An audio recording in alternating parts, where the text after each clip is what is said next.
dari kelompok 14 Biokimia akan membahas materi tentang keseimbangan asam basa. Saya Akforni dari Salsimo. Perkenalkan, nama saya Intan Sarifudal. Nama saya adalah Yohana Nurkristina.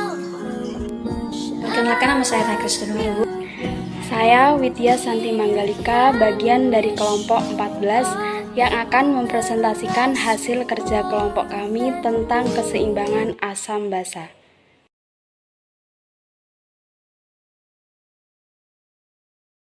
Pertama, saya akan membahas tentang pengertian asam dan basa, di mana dapat diartikan bahwa asam merupakan senyawa kimia yang bila dilarutkan dalam air akan menghasilkan larutan dengan pH lebih kecil dari 7.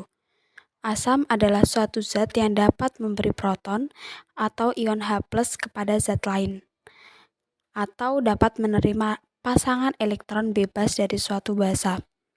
Sedangkan basa, definisi umum dari basa adalah senyawa kimia yang menyerap ion hidronium ketika dilarutkan di dalam air. Unsur senyawa yang memiliki pH lebih dari 7. Jadi dapat disimpulkan bahwa keseimbangan asam basa adalah suatu keadaan di mana konsentrasi ion hidrogen yang diproduksi setara dengan konsentrasi ion hidrogen yang dikeluarkan oleh sel. Selanjutnya, ciri-ciri asam dan basa. Yang pertama, ciri-ciri asam basa yang terdiri dari 5, antara lain yang pertama, masam ketika dilarutkan dalam air. Yang kedua, asam terasa menyengat bila disentuh dan dapat merusak kulit terutama bila asamnya asam pekat. Yang ketiga, pH kurang dari 7. Yang keempat, asam bereaksi hebat dengan kebanyakan logam yaitu korosif terhadap logam. Yang kelima, mengubah lakmus biru menjadi merah. Selanjutnya, ciri-ciri basa. Antara lain, yang pertama, terasa licin di kulit. Yang kedua, berasa agak pahit. Dan yang terakhir, mengubah kertas lakmus merah menjadi biru. Selanjutnya, faktor yang mempengaruhi keseimbangan asam basa.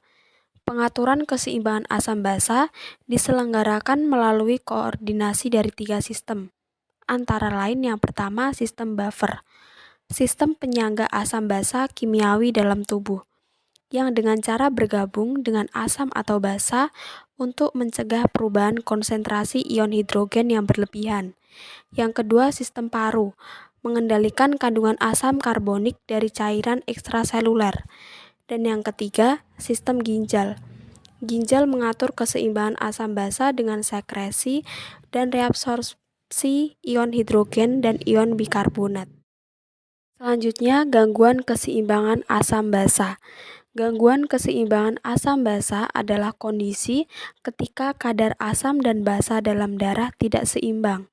Kondisi ini dapat mengganggu kerja berbagai organ. Kadar asam basa atau pH dalam darah diukur dengan skala pH dari 1 sampai 14. Kadar pH darah normal berkisar antara 7,35 sampai 7,45. Darah seseorang dinilai terlalu asam bila pH kurang dari 7,35. Kondisi tersebut dinamakan asidosis. Sedangkan darah dengan nilai pH lebih besar dari 7,45 dikategorikan terlalu basa atau disebut dengan alkalosis. Keseimbangan asam basa dipengaruhi oleh fungsi paru-paru manusia bernapas menghirup oksigen dan membuangnya dalam bentuk karbon dioksida atau CO2, di mana CO2 dapat diartikan zat yang bersifat asam, sehingga CO2 yang keluar akan mempengaruhi keseimbangan pH darah, sehingga dapat menimbulkan asidosis atau alkalosis. Asidosis dan alkalosis yang disebabkan oleh gangguan pada paru-paru atau pernapasan disebut asidosis respiratorik dan alkalosis respiratorik. Asidosis dan alkalosis juga dapat terjadi ketika produksi asam basa dalam tubuh tidak seimbang, atau bisa juga terjadi akibat ginjal tidak bisa membuang kelebihan asam atau basa dari dalam tubuh.